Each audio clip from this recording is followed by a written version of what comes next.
मरू दे रे सासू खंडेराया, सासू मेल्यावर होईल आनंद.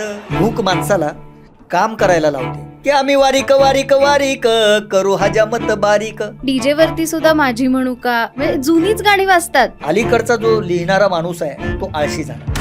त्यासारख्या मेट्रोपॉलिटन सिटीमध्ये राहणाऱ्या मुलांना ही खेडूतांची, ग्रामीण लोकांची, नाहिरे लोकांची कला आहे आणि हे जे आहे हे चकचकीत छान वगैरे पांढरपेशा समाजाचं आहे आणि म्हणून ही मुंबई महाराष्ट्रापासून कोणी तोडू नये. तसं तसं लोककलेने आपली कूस बदललेली आहे, पण कूस बदलणे म्हणजे तिचा आत्मा हरवणे नाही. भूत जबर मोठं ग बाई, भूत जबर मोठं ग बाई. म्हणजे भगतसिंगांची जी समस्या होती, ज्या मिशनने ते झपाटून उठलेले होते, आजचा युवक तो ते मिशनच नाही त्याच्याकडे. जिजाबाई जन्माला आली नाही तर महाराज कसे येतील जन्माला हो. त्या देवळाला पुसत कोण, देवा वाचून देऊळ सुन.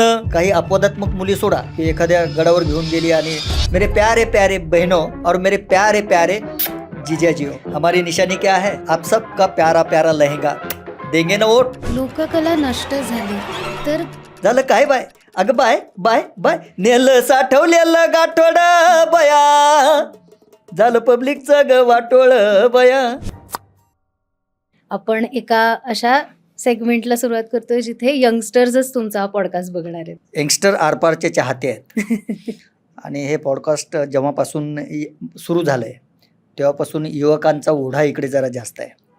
म्हणजे ट्रान्सपरन्सी ज्याला म्हणतो आपण, ज्याला इंग्रजीमध्ये ट्रान्सपरंट म्हणतो, ती ट्रान्सपरन्सी या आरपारच्या माध्यमातून लोकांच्या समोर जाईल असं मला वाटतंय. नक्कीच.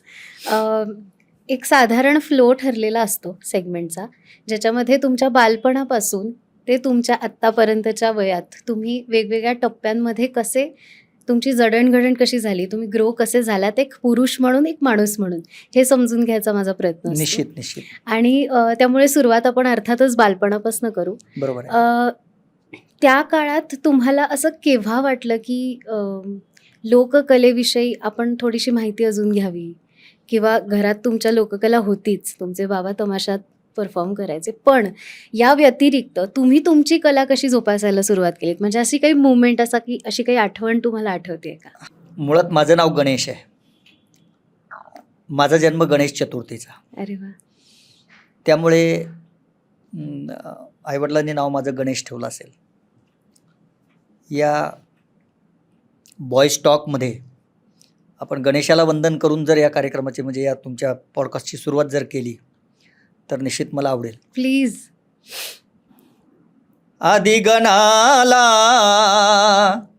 रणियाना हो, नाही तर रंग पुन्हा सुना सुना. आदि गणाला रणियाना हो, नाही तर रंग पुन्हा सुना सुना. माझ्या मनाचा मितूपणाचा, माझ्या मनाचा मितूपणाचा, जाळून केला चुना चुना. पठ्ठे बापूराव कवी कवनाचा, पठ्ठे बापूराव कवी कवनाचा, हा एक तुकडा जुना जुना. आदि गणाला रणियाना हो, नाही तर रंग पुन्हा सुना सुना. खूप भारी. माझे वडील, म्हणजे त्यांचा जेव्हा वडिलोपार्जित तमाशा होता तेव्हा ते त्यामध्ये नाच्यापोऱ्याचं काम करायचे. बरोबर. ते काम करत असताना मी कधी बघितलं नाही. बर. परंतु त्यांचा शिक्षकी पेशा असल्यामुळे संभाजीनगर आत्ताचं, तेव्हाचं औरंगाबाद, त्या संभाजीनगर जिल्ह्यामध्ये सिल्लोड तालुका आहे. सिल्लोड तालुक्यामध्ये घाटनांद्रा नावाचं एक गाव आहे. बरोबर. त्या गावामध्ये तेव्हा गणेश म्हणजे गणपती बसवतात ना, त्या निमित्ताने मेळे यायचे आणि त्या मेळ्यांमध्ये वेगवेगळ्या पद्धतीचे लोक कवणं करायची, गायची. त्यानंतर वेगवेगळी नाटकं व्हायची, लोकपरंपरेच्या धर्तीवरची नाटकं व्हायची. आणि त्या मेळ्यात जे अस्सल लोककलावंतांच्या गायकीतून येणारे जे सूर आहेत ते माझ्या कानावरती पडले. आणि मग मला म्हणजे ते बाळकडू लहानपणीच मिळालं खऱ्या अर्थाने. आणि मग मला हे असं वाटलं की आपणही असं गावं. मी सुद्धा त्या मेळ्यांमधून काम करायला लागलो. बरं. जिथे जिथे वडिलांची बदली होईल, जिथे जिथे गणेश महोत्सव असतील त्या महोत्सवांमध्ये आम्ही मेळ्यांमध्ये गायचो, गणपतीची गाणी गायचो, वेगवेगळ्या प्रकारची गाणी गायचो. आणि असा तो छंद गायकीचा तो मला लागला. बरं. म्हणजे गाणं हे आमच्या दादा, परदादा, वडील, आम्ही सगळे घरात भाऊ होतंच, सगळे ते घराण्यात. आमच्या कंठातच आहे. गाणं शिकायला जाण्याची कुठे गरज पडली नाही. हम्म. पण गाणं हे रांगडं असावं, मातीतलं गाणं असावं, त्या परंपरेशी तादात्म्य साधणारं असावं. हम्म. आणि अशा पद्धतीने आम्ही काम करायला लागलो. वडील वारले 92ला आणि वडील वारल्याच्या नंतर मग थोडीशी आमची वाताहत व्हायला सुरुवात झाली. ते जरी त्या काळामध्ये शिक्षक असले तर शिक्षकांना एवढा काही पगार नव्हता हल्लीच्या काळात जसा लोकांना असतो तसा. पण मग आपला उदरनिर्वाह भागला पाहिजे, हम्म. कारण आमचं कुटुंब मोठं, हम्म. त्यात आई दुसऱ्याच्या शेतामध्ये कामाला जायची. मग आपण काय करायचं? मग आम्ही एका ग्रामीण रुग्णालयामध्ये कामाला लागलो त्या काळात. आणि त्या ग्रामीण रुग्णालयामध्ये स्वीपरचं काम मी करायला लागलो. आणि हे स्वीपरचं काम करत असताना तिथे डोळ्याचे शिबिर, म्हणजे बरं. ज्यांना आता कॅटरॅक्ट म्हणतात, मोतीबिंदू ज्यांच्या डोळ्यामध्ये असतो, ते मोतीबिंदू काढा हम्म. जेणेकरून तुम्हाला दूरदृष्टी प्राप्त होईल, तुमचं व्हिजन क्लिअर होईल. अशा पद्धतीने आम्हाला एका पॉम्पलेटवर लिहून द्यायचे. बरं. पण मी ते पॉम्पलेटवर लिहिलेलं माईकमधून गाण्याच्या माध्यमातून लोकांमध्ये अवेअरनेस निर्माण करायचो. वाव.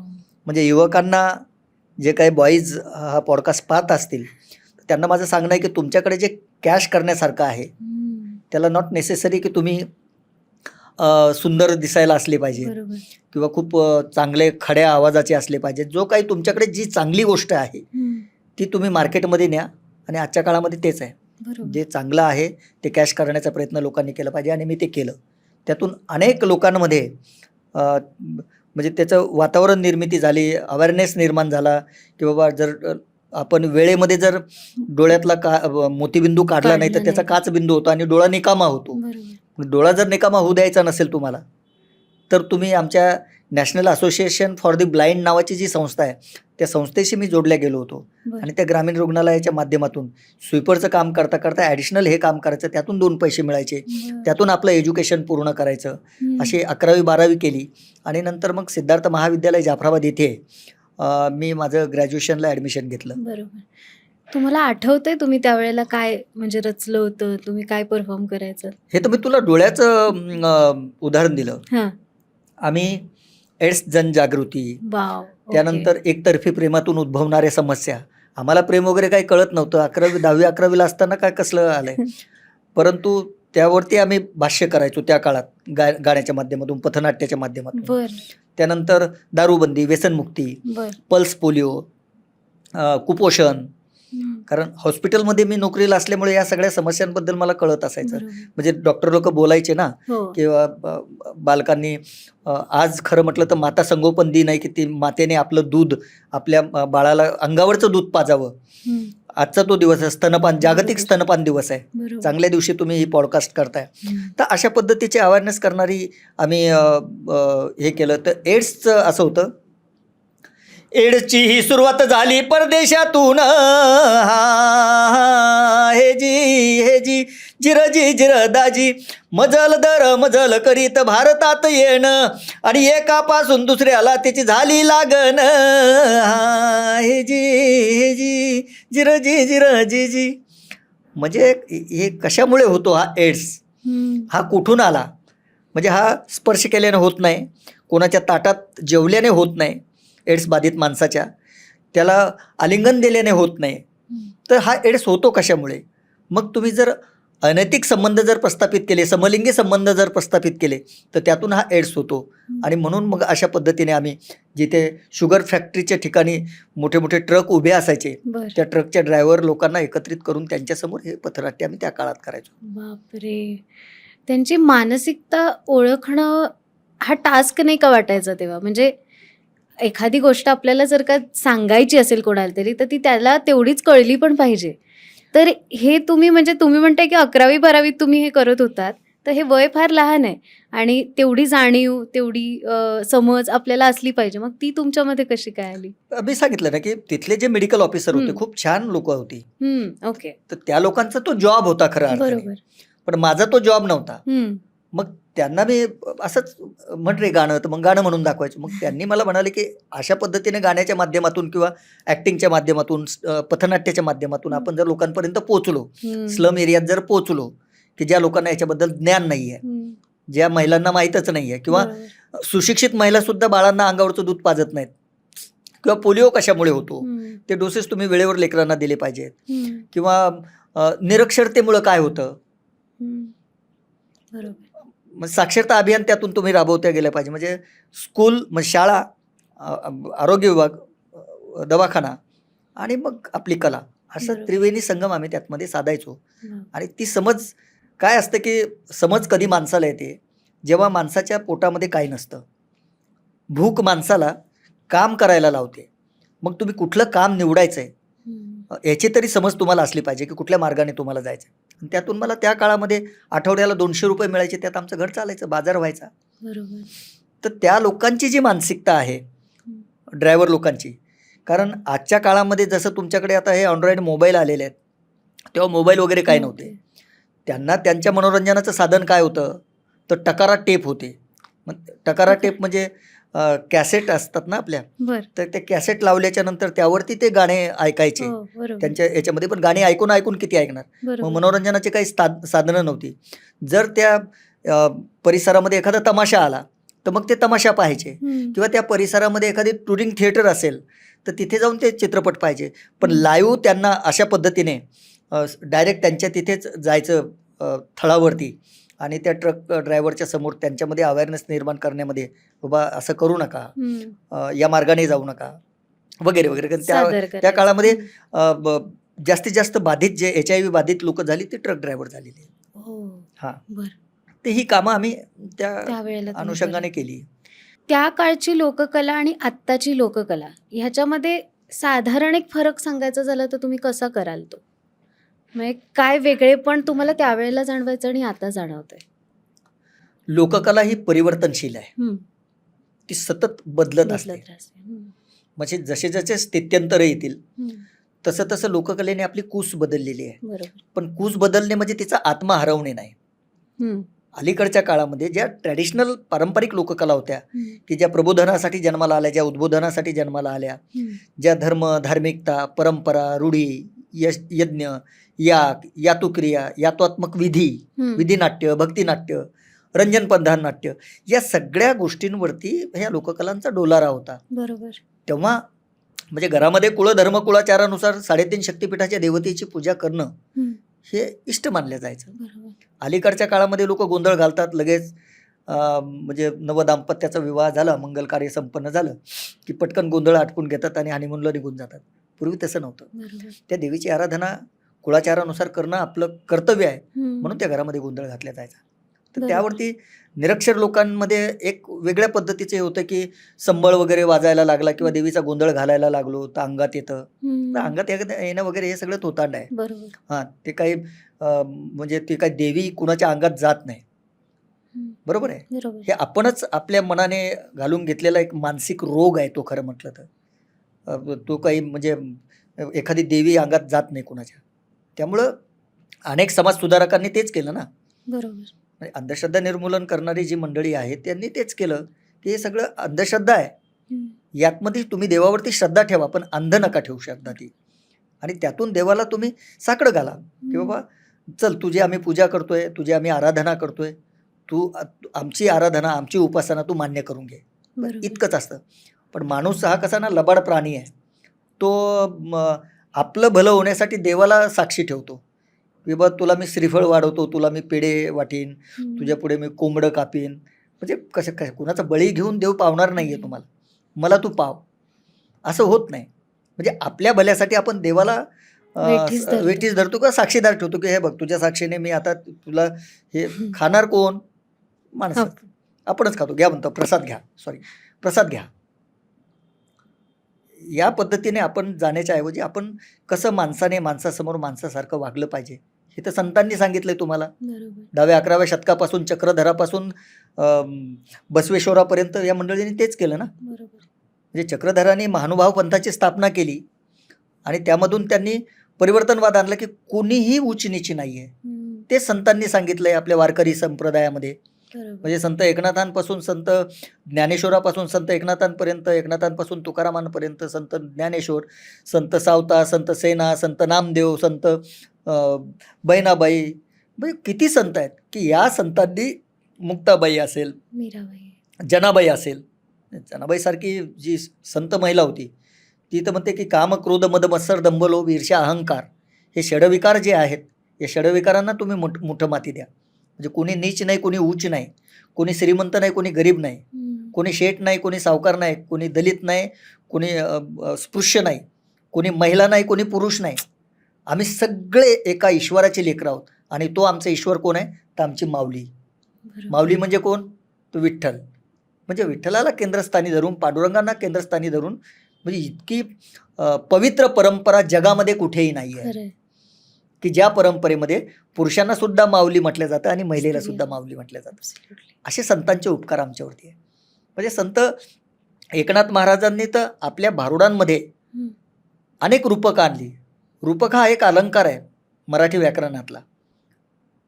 बरोबर उपमा एक अलंकार आहे, बरोबर नववधू एक अलंकार आहे, उत्प्रेक्षा एक अलंकार आहे. तर संतांनी रूपक नावाचा अलंकार घेतला आणि रूपकाच्या माध्यमातून जे निरक्षर बहुजन होते त्यांच्या मनावर गारुड केलं. ते बहुजनांमध्ये बहुरूढ झालं म्हणून त्याला आपण भारुड म्हणतो. भारुड म्हणजे तत्वज्ञानाचं खूप मोठं विद्यापीठ आहे बरोबर आणि ते संतांनी बरोबर हेरलं. सगळी संत तुम्ही बघा, संत गोरोबा काका असतील, संत सेना महाराज असतील, संत सावता महाराज असतील. संत सेना महाराज तर म्हणतात की आम्ही वारीक वारीक वारीक करू हजामत बारीक. म्हणजे काय हजामत कसली बारीक करता?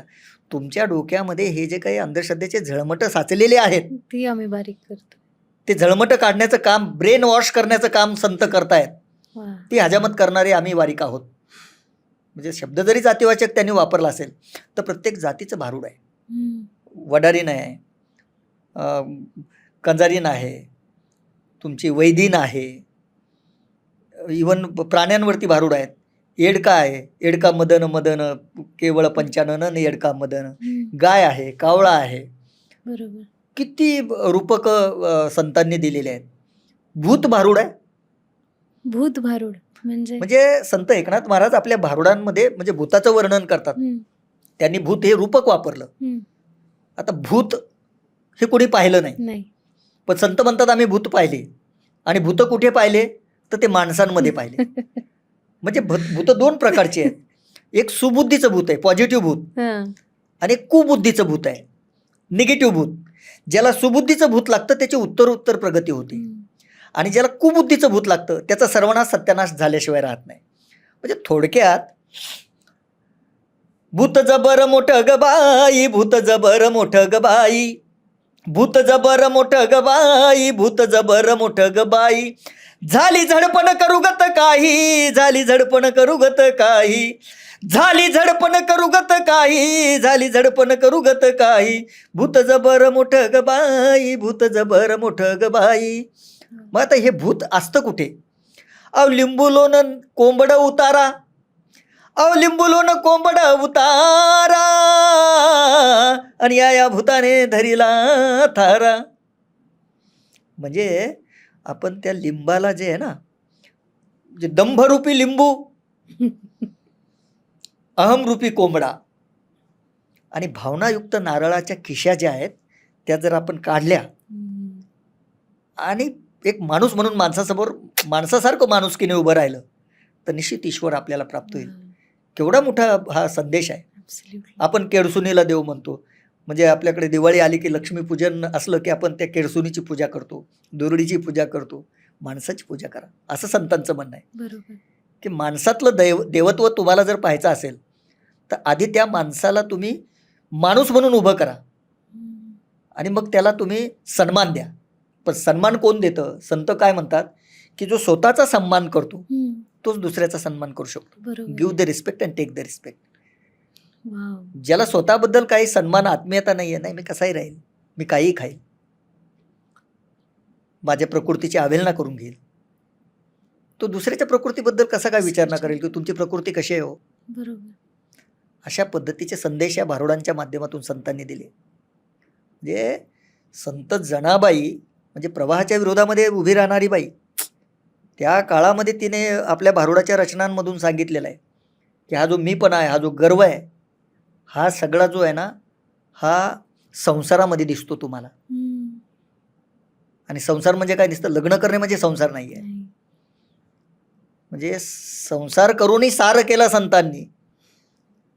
तर जनाबाई म्हणते की खंडेराया तुला करते नवस, करते नवस खंडेराया तुला मी करते नवस खंडेराया, नवस केल्यावर मिळू दे आसरा, मरू दे सासरा खंडेराया माझा तू, मरू दे सासरा खंडेराया, सासरा मेल्यावर येईल ग आसू, मरू दे रे सासू खंडेराया माझी तू, मरू दे रे सासू खंडेराया, सासू मेल्यावर होईल आनंद, मरू दे ननंद खंडेराया माझी तू, मरू दे ननंद खंडेराया, ननंद मेल्यावर येईल ग धीर, मरू दे रे धीर खंडेराया माझा तू, मरू दे रे धीर खंडेराया, जनी मने खंड्या अवघेच मरू दे. म्हणजे कोण, सासू सासरे ननंद धीर हे आपल्या या भौतिक काळामधले नव्हेत, लौकिक अर्थाने ते नव्हेत, तर हे जे काही षडविकार आहेत ते आमचे सासू सासरे ननंद धीर आहेत की ज्यांच्यामध्ये कुप्रथा आहे, कुबुद्धी आहे, जे निगेटिव्ह विचार करतात, जे जवळ विचार करतात. अशातला तो पणा जाऊ दे आणि मला जनीला एकटीलाच राहू दे. अशी ती पांडुरंगाला खंडोबाला ती विनवणी करते खंडोबासमोर जनाबाई. आणि त्या काळात आजच्या काळामध्ये जर कधी इथे डेक्कनच्या चौकात जाऊन असं भारूड करायला लागलो मी तर लोक मारतील.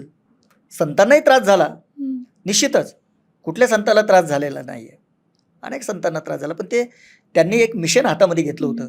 जसं तुम्ही बॉय स्टॉक मिशन हातामध्ये घेतलेलं आहे, तसं त्यांचं मिशन असं होतं की आम्हाला जास्तीत जास्त लोकांपर्यंत पोचायचं आहे. पण कुठल्या लोकांपर्यंत पोचायचं आहे की जो लोक निरक्षर आहेत, ज्या लोकांना या परंपरेबद्दल माहिती नाही आहे, बरोबर, जे लोक कर्मकांड करतायत, जे नरबळी देत आहेत. म्हणजे आज आपण ग्लोबलायझेशनकडे चाललेलो आहोत. मला जसं कळतंय अनेक बाबा बुवा जेलमध्ये गेलेले आहेत, अजूनही चाललेले आहेत. हे काय आहे की बरं सुशिक्षित लोक त्यांच्या म्हणजे त्यांचे बळी पडतायत त्यांचे, याचं नवल वाटतंय. म्हणजे काय कमवायचं आहे आपल्याला. माणसाची श्रीमंती दोन प्रकारे तुम्ही मोजू शकता, एक त्याची प्रकृती आणि एक त्याची प्रतिष्ठा, माझ्या मते. हां, की तो कुठल्या प्रकृतीचा माणूस आहे, कुठल्या प्रवृत्तीचा माणूस आहे, याचं व्हिजन काय आहे नेमकं, हा समाजाला काय देऊ शकतो. म्हणजे ज्यांना ज्यांना सामाजिक भान आहे त्या लोकांनी क्रांती केलेली आहे. आणि ती क्रांती केल्याच्या नंतर या देशाला संस्कृती मिळाली, कारण हा बहुभाषिक देश आहे हो. इथे प्रत्येक 12 कोसावर भाषा बदलते, जशी भाषा बदलते तसा भाषेचा लहेजा बदलतो. इथल्या यात्रा जत्रा उत्सव महोत्सव बदलताना आपण पाहतो. परंतु जर भगवंत म्हटला तर प्रत्येकजण भगवंत त्याला त्याच्या पुढे लीन होतो, नतमस्तक होतो. भले तो कोणी खंडोबा असेल, कोणी बिरोबा असेल, कोणी ज्योतिबा असेल, कुणी असेल, परंतु ते त्यांची देवता आहे, त्याला बसतात ते. इथला संस्कार खूप मोठा आहे ना, परंपरेने आलेला.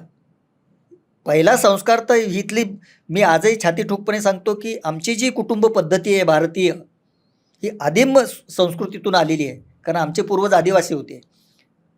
आदिम संस्कृतीने आम्हाला मातृसत्ताक कुटुंब पद्धती दिली. त्यामुळे हे चक्र बघा कसं फिरत असते.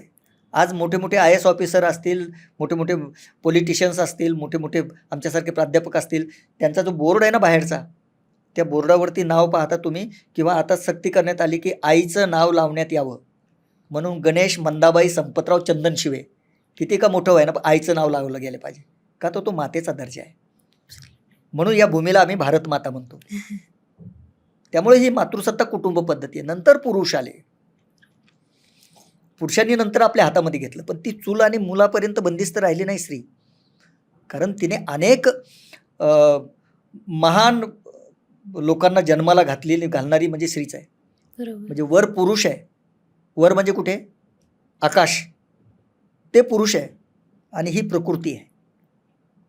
हम्म. ही प्रकृती आहे. पुरुष आणि प्रकृतीमध्ये जेव्हा मनोमिलन होतं तेव्हा त्यातमधून सुफलीकरण होतं बरोबर. आणि चांगलं पीक जे आहे हे चांगलं पीक लोकांच्या समोर जातं. मग ते वैचारिक असेल, ते नैसर्गिक असेल, ते समाजाच्या हिताचं असेल. कबीराचा खूप छान दोहा आहे की जननी ऐसा पूत जने जिसकी सब जन करे आस और भले ही बिचारी मुलगी जने महीने के 150. म्हणजे कोंबडीने कितीही पिलांना जन्माला घातलं तर त्याचा काही फायदा होत नाही. हम्म.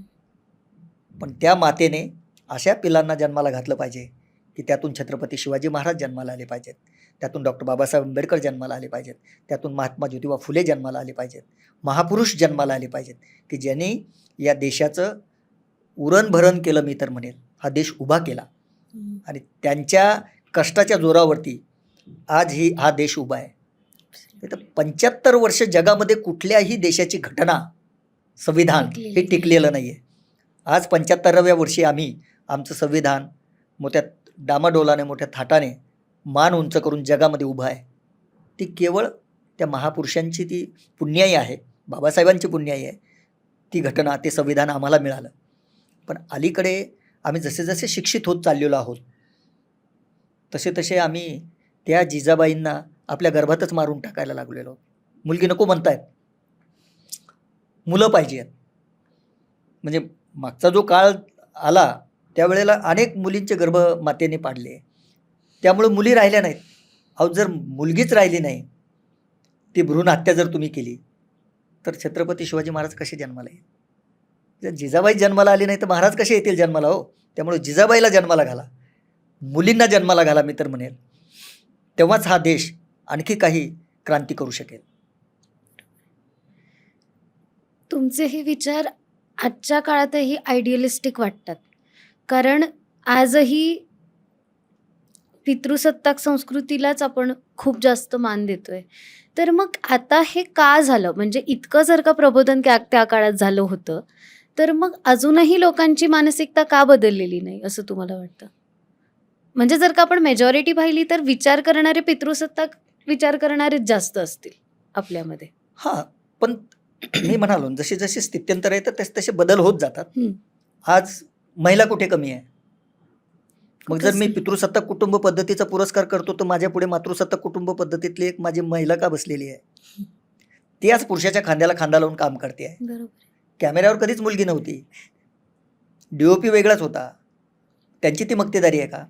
आमच्या मुंबई विद्यापीठाच्या लोककला अकादमीमध्ये माझ्या ज्या मुली आहेत शिकायला येणाऱ्या, त्या मुली तालवाद्य वादन शिकतात, लोकगीत गायन शिकतात, तुमचे लोक अभिनय शिकतात, लोकनृत्य शिकतात. त्या मुलींचे बँड आहेत. आज आता जे काही तुम्ही हे फोक लोक, फोक यात्रा, फोक जत्रा, फोक आख्यान वगैरे हे जे काही पाहता, हे कोण मुली आहेत? यांना कुठून आदर्श मिळाला? त्यांनी पुरुषांची मक्तेदारी मोडीत काढली. चर्मवाद्य, गणवाद्य हे काही पुरुषांनीच वाजवावं नाही. माझ्या मुलीसुद्धा संबळ वाजवतात आज, त्यांचे बँड आहेत. तर आता बदल व्हायला लागलाय. पण त्यातल्या त्यात समाजामध्ये काही ज्या विकृती आहेत ना, या विकृतींचा त्यांच्या मुलींकडे बघण्याचा दृष्टिकोन जो आहे तो दृष्टिकोन अजून बदललेला नाही आहे. म्हणजे आजही मुलीची हत्या होते, तिच्यावरती रॉकेल टाकलं जातं, तिच्यावरती ॲसिड टाकलं जातं, तिला मारल्या जातं. काही अपवादात्मक मुली सोडा की एखाद्या गडावर घेऊन गेली आणि होणाऱ्या नवऱ्याला ढकलून दिलं. पण सगळ्याच मुली तशा नाही आहेत. मुलीचा सन्मान करणं खूप गरजेचं आहे आणि मुलींनी सुद्धा मुलांचा सन्मान करणं गरजेचं आहे. तेव्हा कुठे परत हा देश तरेल. नाही तर मुलींची संख्या इतकी कमी झालेली आहे बेटा की खूप कमी मुली आहेत आणि पुन्हा पांडवराज येत आहे का काय मला काही कळत नाही. कारण अनेक मुलांची लग्नच होत नाहीत. मुलीच नाहीत तर करतील कुठून? आणि मुलींना आजकाल पाहिजे शेतकरी नवरा. कारण शेतकरी जगला तर आम्ही जगणार आहोत. का नको शेतकरी नवरा? नोकऱ्या कुठे आहेत? सरकारी नोकऱ्या नाही आहेत. तुम्हाला कुठेतरी कॉन्ट्रॅक्टमध्ये काम करणारा पोरगा मिळेल, कुठे IT क्षेत्रात काम करणारा मुलगा मिळेल, पण ज्या नोकऱ्या आहेत त्या टिकणाऱ्या नाही, त्या टिकणाऱ्या नाहीत ना. त्यामुळं हे दोन्ही ज्या गोष्टी आहेत ना, याचा बॅलन्स राखता आला पाहिजे तुम्हाला. तर कुठेतरी तुम्ही एक युवक म्हणून कारण मी सुद्धा म्हणजे माझी दाढी जरी पांढरी झाली असेल तर मी युवकच आहे आणि मी दिसतो युवक, मुद्दामून मी ती काढून आलो नाही. तर हे बॅलन्स करता आलं पाहिजे तुम्हाला. Absolutely. मला सर संत स्त्रियांचं कॉन्ट्रीब्युशन आज आपल्या चर्चेमध्ये आणायला आवडेल, कारण तुम्ही जनाबाईंविषयी इतकं छान बोललात, तर आपण अजून कोणाविषयी बोलू शकतो? हे सगळ्याच महिला आहेत ना. हो, ॲब्सोल्युटली. मी ज्यांची ज्यांची नावं घेतली त्या सगळ्या आहेत. कान्होपात्रासारखी बाई जी प्रवाहाच्या विरोधामध्ये उभी राहिली, एका राजाला तिने जुमानलं नाही, संत कान्होपात्रा. म्हणजे ज्या ज्या संत महिला झालेल्या आहेत त्या सगळ्या संत महिलांनी आणि संतांनी, त्यांनी कधी जनाबाईचा कुठल्या संतांनी दुजाभाव केलाय असं कधी घडलं नाही. बरोबर. तुम्ही म्हणजे डॉमिनेट कोणाला करता जेव्हा तुम्ही स्वतः इनसिक्युअर असता. बरोबर. अरे ही माझ्यापेक्षा पुढे चालली आहे का, बरं थांब माझे 2-4 शिष्य जरा जास्त बनवतो.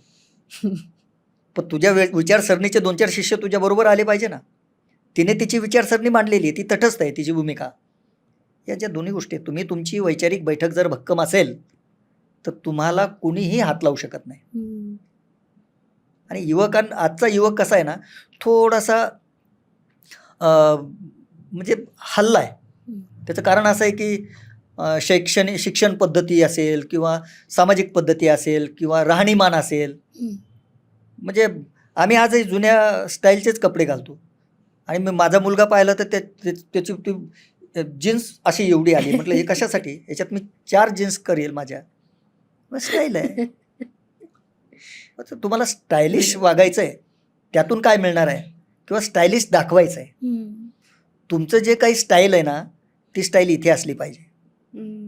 जे तुमच्या बुद्धिमत्तेची जातकुळी मोठी असली पाहिजे. संत म्हणतात की संगत करना बडे की तो बडत बडत जाना. बडा कोण, ते जीन्स अशी इतकी लंबी नाही मुलींच्या पेटीकोट सारखी. बडा म्हणजे ज्याची बुद्धिमत्तेची जातकुळी मोठी आहे. संगत करना बडे की तो बडत बडत जाना और संगत करना गधे की तो 2-2 लाता खाना. तुम्ही गाढवाची संगत केली तुम्हाला आताच खावे लागतील. तर आम्हाला चांगल्या विचारसरणीच्या, चांगलं मार्गदर्शन करणाऱ्या, चांगल्या लोकांच्या सहवासात राहून चांगलं घडवायचं आहे, जेणेकरून आमच्या देशाचं, आमच्या राज्याचं, आमच्या जिल्ह्याचं, आमच्या गावाचं, आमच्या आईवडिलांचं नाव मोठं होईल. असा तो संतांनी दिलेला संदेश आहे. तुम्ही चांगली संगत निवडायचं म्हणताय, ही निवडायची कशी? कारण आजकाल मुलांच्या आयुष्यात निर्णय घेण्याची प्रोसेस ही फार छोटी झाली आहे. म्हणजे पूर्वी एक असायचं की आपण काहीतरी विचार करायचो, आपण काहीतरी वाचायचो, तेव्हा धर्मंदही होता ना. हां. पण आता कसं झालंय की फार पटकन मतं बनवतात सगळेच जण.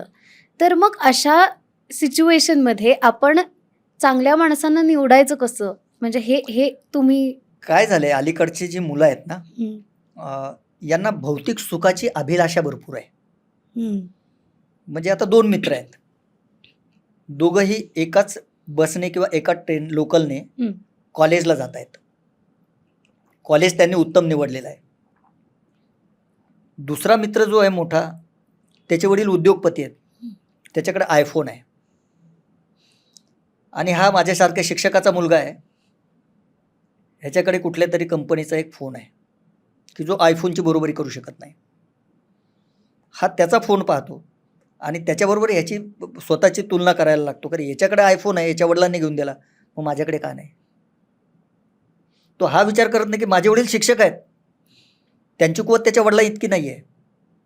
माझ्या वडिलाला महिन्याच्या महिन्याला पगार येतो, त्याच्या वडिलाची ग्रोथ त्यांच्या बिझनेसवरती आहे. म्हणजे कधी त्यांना खूप मोठा फायदा होतो, कधी त्यांना फायदा होत नाही इकॉनॉमिकली, पण तरीसुद्धा ते त्यांच्या मुलाचे चोचले पुरू शकतात, माझे वडील पुरू शकणार नाही. हे जोपर्यंत नवीन मुलांना कळणार नाही की माझ्या आईवडिलांनी कुठले कष्ट उपसून ते इथपर्यंत आलेले आहेत आणि त्यांनी कुठल्या कुठल्या गोष्टी फेस केलेल्या आहेत, तेव्हा ते शिक्षकी पेशांपर्यंत पोचलेले आहेत. मला तिथपर्यंत जर पोचायचं असेल तर किमान मी त्याच्या इतकं तरी माझ्या आईवडिलांचा विचार करावा. म्हणजे नवीन तुम्हाला बॉईज म्हणजे गर्ल्स, तुमच्या दोघांनाही मी सांगतोय की तुम्ही आधी आपल्या आईवडिलांचा विचार करा की आमचे आईवडील तुम्ही भाग्यवान आहात सगळे खरं म्हटलं तर, की तुम्हाला ज्या गोष्टी एज्युकेशनसाठी पाहिजे त्या सगळ्या प्रोव्हाइड करण्यासाठी आईवडील तयार आहेत, सगळं देत आहेत. म्हणजे मुलाने जर सांगितलं की मी नीटमध्ये इतके मार्क आणतो, मला मेडिकलला जायचं आहे, त्याने मार्क आणून सुद्धा तो मेडिकलपर्यंत पोहोचू शकत नाही, तर आईवडील काही ना काहीतरी करून त्याची फीस गव्हर्नमेंटमध्ये नंबर लागत नाही तर प्रायव्हेटमध्ये लागण्यासाठी ते आपली शेती विकतील, स्वतःला गहाण ठेवतील, कुठून व्याजाने कर्ज काढतील, एज्युकेशनल लोन घेतील, परंतु आपल्या मुलाचा ते मेडिकलला नंबर लावतील. पण पुढे काय? त्या मेडिकलला जाणाऱ्या मुलांनी आपल्या आईवडिलांचं आधी लक्ष देणं गरजेचं आहे की आमच्या आईवडिलांनी काय करून आम्हाला इथपर्यंत पाठवलेलं. मेडिकलच नाही, सगळ्याच क्षेत्रामध्ये सांगतो मी, कारण मी सिनेमामधूनही गातो ना, तर मी आधी आईवडिलांचाच विचार करतो. माझा एक सिनेमा आला होता चौर्य नावाचा, त्यातमध्ये गाणं मी गायलं होतं.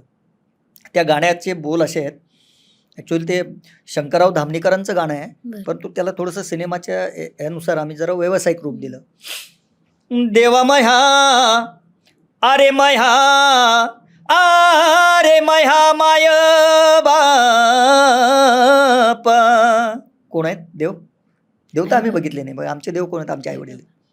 देवा वाचून सुन ग माझं झुरतंय मन, देवा वाचून सुन ग माझं झुरतंय मन. बघा आता जे आमच्यासारखे प्राध्यापक झालेत किंवा मोठ्या मोठ्या हुद्द्यावरती गेलेत, आईवडील वृद्धाश्रमात नेऊन टाकतात, बरोबर आहे. आणि हे दोघं नवरा बायको, त्यांची 2 मुलं वगैरे, यांचा एवढाच संसार आहे का? मग सिनेमा असं माध्यम आहे की त्यातून सुद्धा लोकांचं प्रबोधन उद्बोधन होऊ शकतं. देवा वाचून देऊळ सुन त्या देवळाला पुसत कोण.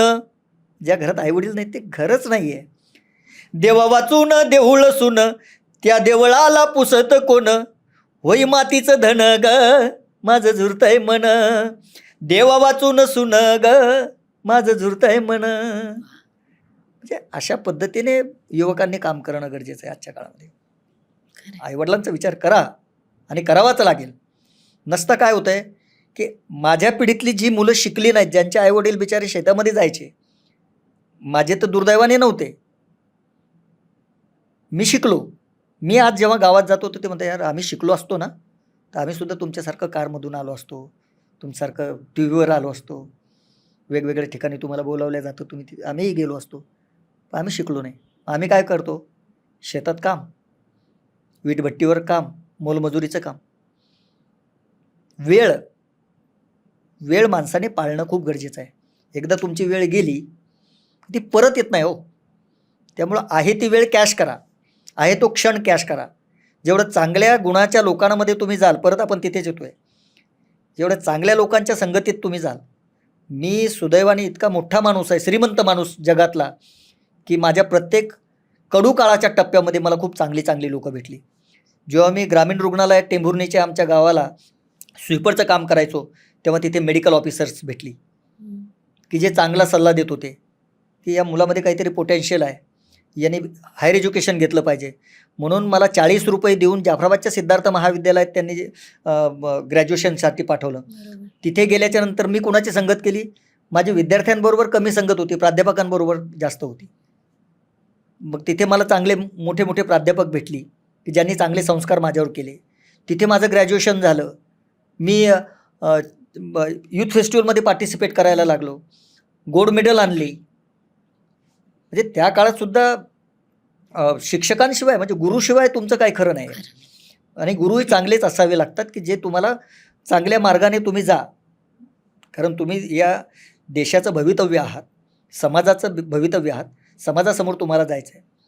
आम्ही तिथे जाऊन लोकांमध्ये, म्हणजे चंदीगडला जेव्हा आमचं एक स्किट होतं नॅशनलला, लोकतंत्र हाय हाय, म्हणजे तृतीयपंथीय लोकांना अलीकडच्या काळामध्ये, त्यांच्याबद्दल आम्ही अशी कल्पना केली होती आमच्या प्राध्यापक दिलीप महालिंगे सरांनी, की समजा इलेक्शनमध्ये तृतीयपंथीय उभा राहिला तर कशा पद्धतीने ते त्यांचा प्रचार प्रसार करतील, आणि ते निवडून आल्याच्या नंतर कशा पद्धतीने लोकांच्या समोर जातील. तो मेरे प्यारे प्यारे भाइयों और मेरे प्यारे प्यारे बहनों और मेरे प्यारे प्यारे जीजाजियों, आप सबको पता है कि इस साल लोकसभा के इलेक्शन की हवा बड़ी तेजी से चल रही है, तो हमने हमारी ओर से हमारी चंपा रानी को इस साल लोकसभा के इलेक्शन का टिकट दिया है. एक बार चुन के दे दो, अरे क्या हमारा ना ऊपर है ना नीचे है, ना आगे है ना पीछे है, हम तो ना बस है बीच में के। लेकिन देखिए, एक बार चुन के दो, हाथगाड़े पे आऊँगी और अंडर पैंट पे लेके जाऊँगी। आपको पता है हमारी निशानी क्या है? आप सबका प्यारा प्यारा लहंगा, देंगे ना वोट? आणि तेव्हा आम्ही ते तिकडे My केलं, त्याचं नाटक God. सुद्धा केलं. असे झपाटलेले होतो आम्ही, म्हणजे काय करता येईल समाजासाठी. आणि बघा, पुढे चालून त्या तृतीयपंथीयांना तुम्ही मेनस्ट्रीममध्ये आपण आणलं म्हणजे ते आले. आणि जसं आपण म्हणतो की महिला आणि पुरुष यांच्यामध्ये काही अंतर नाही, तसं त्यांच्यामध्ये सुद्धा काही अंतर नाही, ते सुद्धा आपलेच आहेत. बरोबर. आज ते वेगवेगळ्या पद्धती, लक्ष्मी त्रिपाठी महामंडलेश्वर होऊ शकते, पण त्यांची इंग्लिश बघा, त्यांची हिंदी बघा, त्यांची मराठी बघा, जागतिक लेवलवर तृतीयपंथीयांचं ते आज नेतृत्व करतायत. ही एक क्रांतीच आहे ना. असं काहीतरी करावं. मला असं वाटतं तुम्ही जे मगाशी म्हणालात ना, की ते करावंच लागणं हे सगळ्यात जास्त म्हणजे तो संघर्ष आयुष्यात येणं हेच मोटिवेशन आहे. निश्चितच. तर तेच त्यांच्या बाबतीत कदाचित होत असेल, की त्यांना असं झालं असेल, की कधीतरी संधी मिळते तर आता त्याचं सोनं बाई सोनं. केल्याशिवाय राहणार नाही किंवा राहूच शकणार पण नाही. त्या टप्प्यावरती तुम्हाला तशी लोक भेटली पाहिजे ना. Absolutely. गुरु म्हणजे फक्त आपल्याला आपल्या क्लासमध्ये शिकवणाराच गुरु नसतो. बरोबर. गुरु आपली आई पण आहे, गुरु आपले वडील पण आहेत, गुरु आपला मित्र पण आहे, गुरु आपली मैत्रीण पण आहे. म्हणजे तुम्ही कुणाकडून काही अपेक्षा न बाळगता. ॲक्च्युली आमचं कॉलेज हे रात्रीचं होतं. मी जेव्हा डॉक्टर बाबासाहेब आंबेडकर मराठवाडा विद्यापीठात नाट्यशास्त्र करायला आलो, तिथे सुद्धा मला चांगले गुरु भेटले. आणि गुरु इतके मोठे होते. डॉक्टर लक्ष्मणराव देशपांडे, वऱ्हाडकार, वऱ्हाड निघालं लंडनला, ज्यांनी जागतिक ग्रीनिज बुक ऑफ रेकॉर्डमध्ये त्यांचं नाव आहे. त्याच्यानंतर डॉक्टर रुस्तुम अचलखाम, बरं. ज्यांचं मी जालन्याच्या शाळेत जातो, गावकी, हे आत्मकथन आहेत. डॉक्टर स्मारकवाले Kumar Deshmukh, doctor Shashikant Barhanpurkar, doctor Dilip Ghare, doctor Yashwant Deshmukh, doctor Dilip Mahalinge, किती सरांची नावं घेऊ. या सगळ्यांच्या मुशीमध्ये आम्ही वाढलो आणि आम्ही तिथे ते काम केलं, नाटक शिकलो, की नाटक हा समाजाचा आरसा आहे आणि समाजाचं देणेकरी आहे. नाटकाने त्या काळामध्ये सुद्धा 1818 किंवा 1843च्या नंतर सुद्धा, म्हणजे 1818मध्ये जी क्रांतिबा ज्योतिबा फुलेंनी केली, सावित्रीबाईंना शिकवलं, माझी महिला भगिनी शिकायला लागली, आज ती जज आहे, आज ती राष्ट्रपती आहे, आज ते अंतराळात जाते. मग ही क्रांती कुठून आली? बरोबर. त्या काळामध्ये सुद्धा महिलांसाठी काम जे क्रांतिबा ज्योतिबा फुलेंनी केलं, ते काम नाटकामधून सुद्धा पाहायला मिळालं आपल्याला. म्हणजे गोविंद बल्लाळ देवलांनी एक संगीत शारदा नावाचं नाटक आणलं आणि त्या संगीत शारदा नाटकामध्ये त्यांनी लिहिलं की म्हातारा इतका नाव घे पाऊनशे वैमान, लग्न अजूनी लहान, दंताजीचे ठाणे उठले, नन्ना म्हणते मान, त्याचे कंबर करी कमान, त्याच्या डोईवर टक्कल छान. म्हणजे 500 वर्षाचा माणूस एका 14 वर्षाच्या मुलीबरोबर, शारदेबरोबर लग्न करतोय आणि तो अजूनही लग्नासाठी लहान आहे. उताविळा नवरा वगळ्या वाशिंग जसं म्हणतो आपण तसं. तो वारल्याच्या नंतर त्या मुलीवरती तिच्या आयुष्यामध्ये काय परिणाम होतील? केशोपन करावं लागेल, समाजाचं दूषणं घ्यावं लागेल, समाज तिला कुठल्या नजरेने पाहतो ते बघावं लागेल, वगैरे वगैरे वगैरे. या ज्या गोष्टी मांडल्यात, म्हणजे यामधून तुम्हाला मेडिकल दिसत नाही आहे, क्रांतिबा ज्योतिबा फुलेंच्या विचारातून तुम्हाला सायन्स दिसत नाही आहे. दिसतंय ना. जे अलीकडच्या ह्या महापुरुषांना विसरून नव्या पिढींना चालणार नाही. तुम्हाला ते वाचावे लागतील. तुम्हाला मोगर आंगणेकर वाचावं लागतील, तुम्हाला गोबो देवल वाचावे लागतील, तुम्हाला भावे किर्लोस्कर यांना वाचावं लागेल, महात्मा ज्योतिबा फुलेंना वाचावं लागेल, न्यायमूर्ती रानडेंना वाचावं लागेल, आगरकरांना वाचावं लागेल, बाबासाहेबांना वाचावं लागेल. जो वाचेल, बॉईज गर्ल्स, तो वाचेल. जो वाचणार नाही तो वाचू शकत नाही, कारण जग खूप पुढे चाललं आहे. आज आपण AIच्या युगामध्ये वावरतो आहे. गणेश चंदनशिवेचा आवाज कुणीही थोडासा सॅम्पल घेऊन तो वेगळ्या पद्धतीने तो सिनेमात आणू शकतो. इतक्या पुढे झपाट्याने आपण चाललेलो. आणि हे का चाललो आहे? त्याचा अभ्यास असणं गरजेचं आहे. जर AIचा अभ्यासच नाही आहे आपल्याला आणि आपण ते करायला गेलो तर तिसरंच होऊन जातं. त्यामुळे निश्चितच आपण सर्वांनी या गोष्टीची जाणीव ठेवली पाहिजे की रस्त्याने चालत असताना प्रत्येकजण आपल्याला काही ना काहीतरी शिकून जात असतो. आणि ते शिक्षण, कारण बाबासाहेबांनी सांगितलेलं आहे की शिक्षण हे वाघिणीचं दूध आहे. जो कोणी प्राशन करेल तो गुरगुरल्याशिवाय राहणार नाही. तर ते प्राशन करणं खूप गरजेचं आहे. गुरगुरणं म्हणजे मारणं नव्हे, नाही. तर ती जी एक उंची वाढते ना, आपल्या बुद्धीचा विकास होतो, की काय चांगलं तू बोललीस ना, की म्हणजे कुणाची कशी मैत्री करायची किंवा संगत कशी करायची, तर ते तुम्हाला शिक्षण शिकवतं. बरोबर. त्यामुळे शिकलं पाहिजे. तुम्ही आता जो उल्लेख केलात, म्हाताराई तुका, तर मला याच्यामध्ये मजा अशी वाटते, की हे हसत खेळत प्रबोधन आहे. म्हणजे त्या चालीमुळे आता लहानपणी मला जेव्हा हे गाणं गाण्या स्वरूपात माझ्यापर्यंत ते पोहोचलं होतं, तर मला हे गाणं म्हणून आवडायचं आणि ते काहीतरी कॉमेडी वाटायचं. पण आज मला त्याचा अर्थ कळतोय, निश्चितच. की इतकं मोठं तत्वज्ञान त्याच्यातनं दिलं गेलंय. तर ही खूप मस्त गोष्ट वाटते मला आणि छान आहे. आणि प्लस तमाशामध्ये एका पुरुषाने स्त्री होऊन परफॉर्म करणं, म्हणजे या इतक्या छोट्या छोट्या वाटणाऱ्या गोष्टी पण त्या इतक्या मोठ्या आहेत आजच्या काळात बघितल्या गेल्या तर. ते हे फार मस्त आहे. म्हणजे मुळामध्ये आता अलीकडे तू जेव्हा सुरुवात केली, की लोककला बदलल्यात का? प्युअर बाजातला जो तमाशा होता ना, पारंपरिक, जो झाडाखाली व्हायचा, म्हणजे गणगवळण किंवा तो बगनाट, जो झाडाखाली व्हायचा, जो चावडीवर व्हायचा, जो शिमग्याला व्हायचा, नंतर त्याचं रूप बदलत गेलं. पेशवाईच्या काळामध्ये तमाशाचं रूप जे होतं ते थोडंसं म्हणजे पूर्ण रूप नव्हतं. फक्त आख्यानक ज्या रचना आहेत त्या गायल्या जायच्या. पण काही कीर्तनकार शाहीर पेशव्यांच्या दरबारात, इथे शनिवारवाड्यात त्यांना राजेश्रय मिळाला. मग त्या शाहीर प्रभाकर, शाहीर अनंत फंदी, शाहीर राम जोशी, शाहीर परसराम, शाहीर सगन भाऊ, या शाहिरांनी कीर्तनाच्या चाली त्यांनी शृंगारिक लावण्याला लावल्या,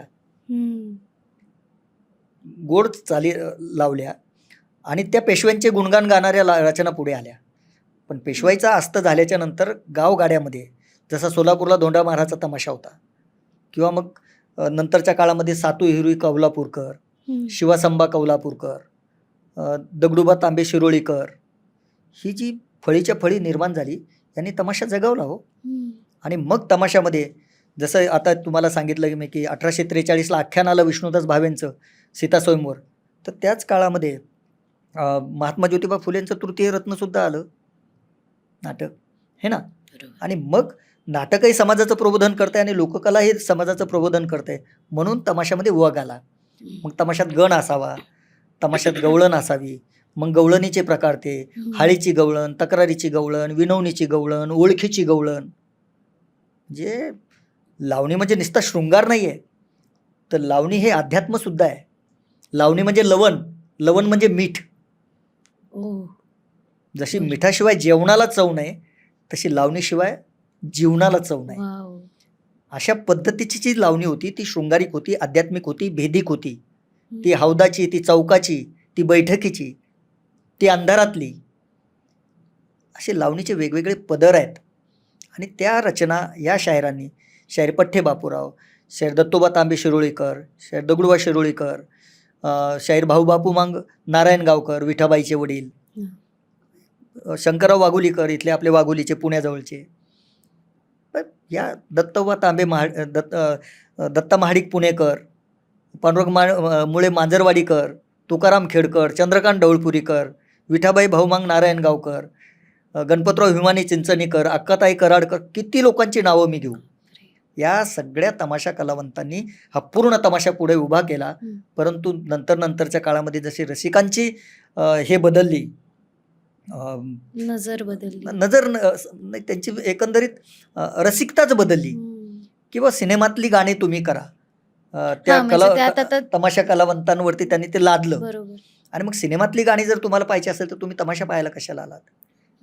तमाशा म्हणजे हा एक रांगडा खेळ आहे.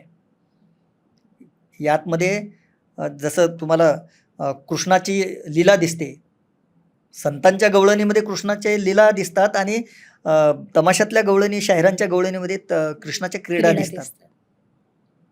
बघा ना तुम्ही किती नटखट आहे तो.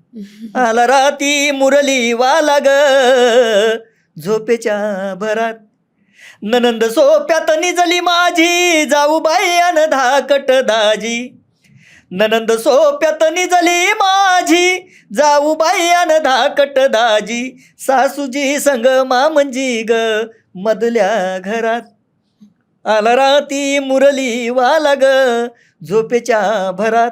म्हणजे त्या 16 सहस्त्र गवळणी मथुरेच्या बाजाराला जेव्हा निघतात तेव्हा ते एक दुसऱ्यांमध्ये कुचकुच करतात. अगं बाई, तो कृष्ण रात्री आला आणि त्याने असं असं केलं. दुसरी म्हणते, बाई मला कृष्ण आवडतच नाही. ती म्हणते, का गं? अगं कृष्ण काळा आहे. आणि तो ऐकत असतो. काय गं हे गवळणींनो, मी काळा आहे, तुम्हाला काळा आवडत नाही? हां, दाखवू तुम्हाला काळ्याचा महिमा काय आहे? तर ती म्हणते, हां हां चल दाखव. ही नोकझोक आहे. म्हणजे यातमध्ये तुम्हाला शृंगारही दिसेल आणि यातमध्ये देवाचं अध्यात्मही दिसेल. आणि देव जेव्हा पूर्ण रूपामध्ये त्यांच्या पुढे येतो, तो म्हणतो काळ्याचा महिमा काय आहे? आवड तुम्हा नाही काळ्याची हो, आवड तुम्हा नाही काळ्याची, केसाचा रंग के काळा. म्हणजे तुम्ही पांढरे व्हायला लागला तरी डाय लावता. आवड तुम्हा नाही काळ्याची, धन्याची माळ गळी घाली, मंगळसूत्र, धन्याची माळ गळी घाली, मण्याचा रंग के काळा.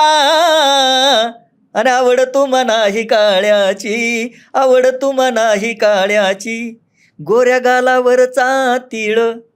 तुम्ही आयब्रोज करता, रूज लावता, आयलायनर लावता, हां लिपस्टिक लावता, पण शेवटी इथे ओठावर एक काळा टिक्का लावता तिळ म्हणून. का? आम्हाला नजर लागू नये म्हणून. तरी तुम्हाला काळा आवडत नाही. गोऱ्या गालावरचा तिळ, तिळाचा रंग के काळा, आवड तुम्हा नाही काळ्याची. काय काळ्यापणाचा महिमा आहे? आणि म्हणे मी तुम्हाला आवडत नाही. म्हणजे भगवंता, ओळखलं रे आम्ही, तू वरून काळा आहे पण आतून निर्मळ आहेस. अशा पद्धतीच्या गवळणी त्यातमध्ये त्या व्हायच्या. कृष्ण स्वतःची ओळख द्यायचा की मी कृष्ण आहे, आता तुम्ही मला ओळखलंय ना? हो म्हणे बाबा, पण तुमची आम्हाला खरा परिचय तुमचा द्या. तो कृष्ण सांगतो, मी ग नंद यशोदेचा बाळ बाळ बाळ, कृष्ण मथुरेच्या कंसाचा काळ काळ काळ. काय केलं मी? आगासुर मारिला, बगासुर चिरिला, हा अन नाचविले तेव्हा तिने ताळ ताळ ताळ, कृष्ण मथुरेच्या कंसाचा काळ काळ काळ. मी ग नंद यशोदेचा बाळ बाळ बाळ, कृष्ण मथुरेच्या कंसाचा काळ काळ काळ. शाहिरांची प्रतिभा कशी होती बघा. कवी करावी चवताळी, चवताळी म्हणजे आपण चारोळी करतो ना, कवन करायचं 4 ओळीचं फक्त. कवी करावी चवताळी आणि खडी भरावी नवताळी, हा पठ्ठेबापुराव कवीची नवी टक्क साळ साळ, कृष्ण मथुरेच्या कंसाचा काळ काळ काळ. कुठे आहेत ही कवणं आता? अलीकडच्या काळामध्ये रॅप आहे, पॅप आहे, झॅप आहे, काय आलंय ते, पण हे तुम्हाला मिळणार नाही हो. ही गाणी घेऊन लोकांच्या समोर जावीत, पण त्याचा अभ्यास करणं गरजेचं आहे, ते ऐकणं गरजेचं आहे. असे ऐकवणारे आता जिवंत राहिलेले नाहीत. आमच्या सुदैवाने ते होते. आम्ही तिथपर्यंत पोचायचो, ते ऐकायचो, त्यांच्या सानिध्यात राहायचो, ते आत्मसात करायचो. तेव्हा आज तुमच्या या बॉईज टॉकमध्ये तुमच्यासमोर बसण्याची आरपारने संधी दिली. नाही तर कुणालाही बोलवतात का हो? तुमची पॉडकास्ट किती दिवसापासून, किती वर्षापासून तू माझ्या पाठीमागे आहे, सर तुम्हाला यायचंय, सर तुम्हाला यायचंय. पण सर व्यस्त आणि तूही व्यस्त, त्यात पाऊस व्यस्त हे ना. तुम्ही आता जो उल्लेख केलात की हल्लीच्या काळामध्ये ना लिखाण तेवढं छान झालेलं नाहीये. म्हणजे डीजे वरती सुद्धा माझी म्हणू का, म्हणजे जुनीच गाणी वाजतात, डीजे वाजतो, नवीन त्याला स्वरूप दिलं जातं, पण मग ते म्हणजे लिहिलेलं ऐकायला हे मागच्याच काळात जावं लागतंय. तर का घडले नसतील एवढे चांगले कवी पुन्हा? स्वतंत्र पूर्व काळापर्यंत, म्हणजे 15 ऑगस्ट 1947 आपला देश स्वतंत्र झाला, बरोबर, तोपर्यंत अनेक लिखाण करणारे वगसम्राट, शाहीर हे लिहित होते. कारण त्या काळामध्ये समस्या होत्या. काय समस्या होत्या? तर सत्यशोधकी समाजाने, सत्यशोधकी जलसे किंवा सत्यशोधक समाज, सत्यशोधक विचार हा पुढे आणण्यासाठी त्यांनी रचना लिहायला सुरुवात केली, नाटकं लिहायला सुरुवात केली. भारतीय स्वातंत्र्याचा लढा सुरू झाला, त्यामध्ये अनेक लोकांनी त्यातमध्ये वगनाट्य लिहायला सुरुवात केली, आख्यानं लिहायला सुरुवात केली, कवनं लिहायला सुरुवात केली. संयुक्त महाराष्ट्राचा काळ आला. संयुक्त महाराष्ट्राच्या काळामध्ये मुंबईसह मराठी महाराष्ट्र एक भाषिक राज्य झालं पाहिजे म्हणून शाहिरांनी आपल्या हातामध्ये डफ उचलले. डॉक्टर बाबासाहेब आंबेडकरांची जातीअंताची लढाई सुरू झाली तेव्हा आंबेडकरी जलसे सुरू झाले. बरोबर आहे. कारण जशा जशा चळवळी होत्या, जशा जशा समस्या होत्या, तसे तसे शाहीर कौनं करत होते आणि ते लोक उभी राहिलेली आहेत. बरोबर. मग तुम्ही शाहीर हरिहरराव सोनुले, शाहीर पतित पावनदास, शाहीर किरोबा घेगडे, शाहीर किरोबा गायकवाड, शाहीर किरोबा निर्भवणे, शाहीर भीमराव कर्डक, शाहीर वामनदादा कर्डक, शाहीर विठ्ठल उमप, या लोकांनी कौनं रचली, ती लिहिते गेले, लिहित राहिले. नंतरच्या काळामध्ये अलीकडचा जो लिहिणारा माणूस आहे तो आळशी झाला. त्याला लिहावंसं वाटलं नाही, कारण त्याच्या समस्या या त्यांच्या ज्या समस्या होत्या तशा नव्हत्या. म्हणजे भगतसिंगांची जी समस्या होती, भगतसिंग असतील, राजगुरू असतील, या ज्या मिशनने ते झपाटून उठलेले होते. आजचा युवक तो ते मिशनच नाही त्याच्याकडे फक्त अँड्रॉइड फोन कसा असला पाहिजे, तो किती पिक्सलचा त्याच्यामध्ये कॅमेरा असला पाहिजे, मी कसे फोटो छान पद्धतीने काढू शकलो पाहिजे, कुठली गाणी मी त्यातमध्ये ऐकले पाहिजे, तो त्यातच गुंतलेला आहे. आजूबाजूला काय चाललं हे त्याचा तो विचार करत नाही आहे. वामनदादासारखे शाहीर की ज्यांनी अनेक प्रकारची कवनं लिहिली, सगळ्या प्रकारची गझल लिहिल्या, लोकगीतं लिहिली, पण समतेसाठीच त्यांनी लोकांना एकत्रित आणण्याचा प्रयत्न केला. म्हणजे वामनदादाचं एक एक कवन जर आपण ऐकलं तर त्यांनी समता म्हणजे आता आपण समतेने सुरुवात केली होती. काय म्हणतात वामनदादा की सांगू किती मी दादा एकतेने ते नांदा, सांगू किती मी दादा एकतेने ते नांदा, आज तुमच्या घरची भाजी मीठ त्याचे मिरची माझी, आज तुमच्या घरची भाजी मीठ त्याचे मिरची माझी, एका ठिकाणी रांधा एकतेने ते नांदा. रांधा म्हणजे बनवा. कोणी हिंदू नाही, कोणी मुस्लिम नाही, कोणी शीख नाही, कोणी ईसाई नाही आहे, कोणी ख्रिश्चन नाही, कोणी बौद्ध नाही आहे, सगळे आपण एक आहोत. हम सब एक आहे. एकतेने ते नांदा, नगरी सातारी कोकणी मोगलाई झाली जुनी, नगरी सातारी कोकणी मोगलाई झाली जुनी, अमरावतीनी चांदा एकतेने ते नांदा. म्हणजे कोणी मराठवाडा नाही, कोणी विदर्भ नाही, कोणी पश्चिम महाराष्ट्र नाही, सगळे एक आहोत, भारतीय आहोत. म्हणून संविधानात म्हटलेलं आहे की विथ द पीपल, आम्ही भारतीय आहोत. एकही उल्लेख नाही आहे मी भारतीय असं कुठेच लिहिलेलं नाही.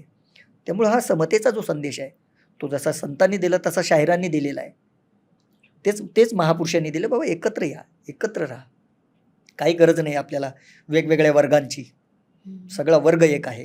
तेव्हा हा देश ताटमान करून उभा आहे. किती भारी. मुलांना शिकवताना पहिल्या दिवशी काय शिकवता? मुलांचं ओरिएंटेशन घेतलं जातं अगोदर. बरं. म्हणजे तो मुलगा कुठल्या प्रांतातून आलेला आहे. म्हणजे आपल्याकडे आसाममधूनही मुलं येतात, नॉर्थ ईस्टची. After graduation 2 year course in performing folk arts असा तो मास्टर कोर्स आहे. बरोबर. त्यामुळे परराज्यातली मुलं असतात आणि महाराष्ट्रातली सुद्धा असतात. तर नेमका त्या विद्यार्थ्याचा कल कुठे आहे? आम्ही तर त्यांची निवड चाचणी घेतोच जेव्हा ते, कारण 25 जागा आहेत फक्त, आणि येणारे विद्यार्थी जे आहेत ते 150-200 येतात, त्यातून 25 विद्यार्थी घ्यायचे आहेत. तर या विद्यार्थ्यांना लोककला अकादमीत प्रवेश कशासाठी घ्यायचा आहे हे आधी पाहिलं जातं. आणि मग आल्याच्या नंतर आता तो आतमध्ये इन झाला आहे, मग त्याचा कल पाहायचा की बाबा ही मुलगी आहे तर हिला डान्समध्ये जास्त इंटरेस्ट आहे, पण मग लोकनृत्याबरोबर तिला कशाचं ज्ञान असणं गरजेचं आहे. त्यांना सांगावं लागतं विद्यार्थ्यांना की जो माणूस तालात आणि कालात असतो तो व्यवस्थित नृत्याला न्याय देऊ शकतो, आणि ते आम्ही तिथे शिकवण्याचा प्रयत्न करतो. आता हे शिकवत असताना त्याला त्या गाण्याचे शब्द कळले पाहिजे. खरं म्हटलं तर अलीकडे काय आहे की बाहेर जे डीजेचा आवाज इतका झालेला आहे की शब्द मरून गेलेले आहेत आणि शब्दांशिवाय गाणं नाही, आणि शब्द हे भावनेला हात घालतं परत. मग ते प्रेमगीत असो, विराहगीत असो, किंवा कुठलंही एक भक्तिपर गीत असो, की शब्द सगळ्यात महत्त्वाचे आहेत की ज्याला तुम्ही डेडिकेट करता. ते आता हे सगळ्या विद्यार्थ्यांचा कल आपण पाहिल्याच्या नंतर त्यांचं ओरिएंटेशन घेतलं जातं. त्याच्या आवाजाची जातकुळी काय आहे, तो कुठपर्यंत थ्रो देऊ शकतो, किंवा त्या वाजवता येतं त्याला, परंतु तो असाच स्वतःच वाजवणं हे केलेलं आहे, पण त्याला आवड निर्माण झालेली आहे. मग त्याने शास्त्रशुद्ध कसं तो शिकेल.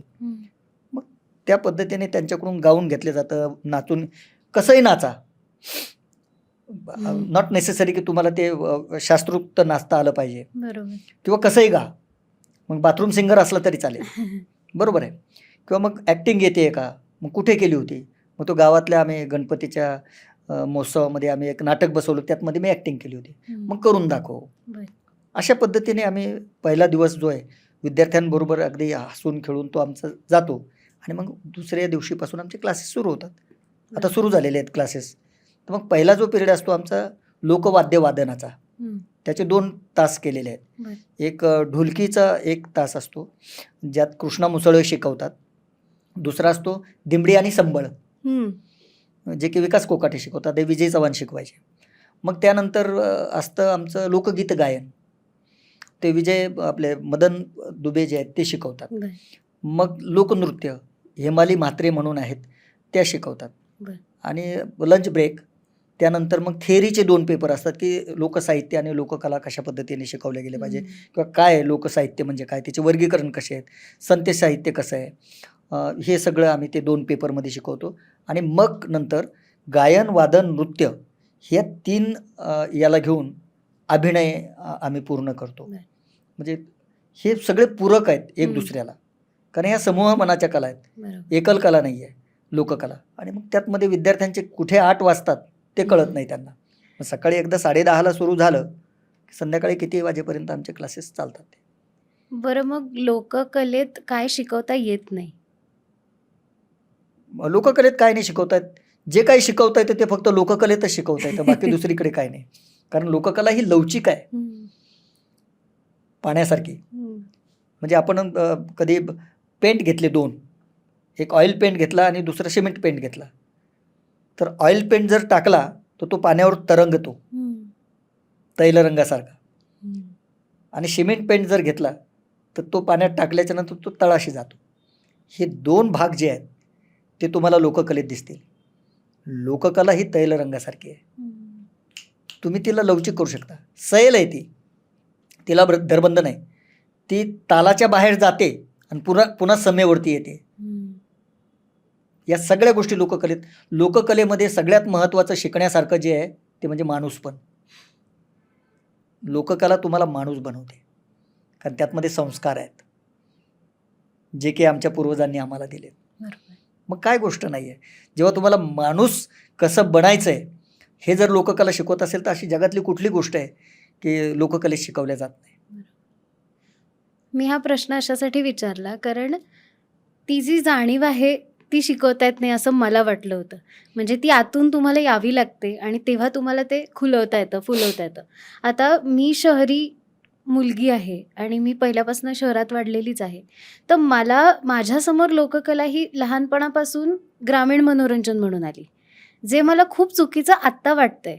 जेव्हा मला जाणीव झाली, तर ही जाणीव यायला म्हणजे ती महत्त्वाची आहे असं मला वाटलं होतं. कारण अजूनही म्हणजे मला असं वाटतं की लोककला म्हणजे गावातली कला, असा उगीचच अप्रोच असतो शहरातल्या लोकांचा.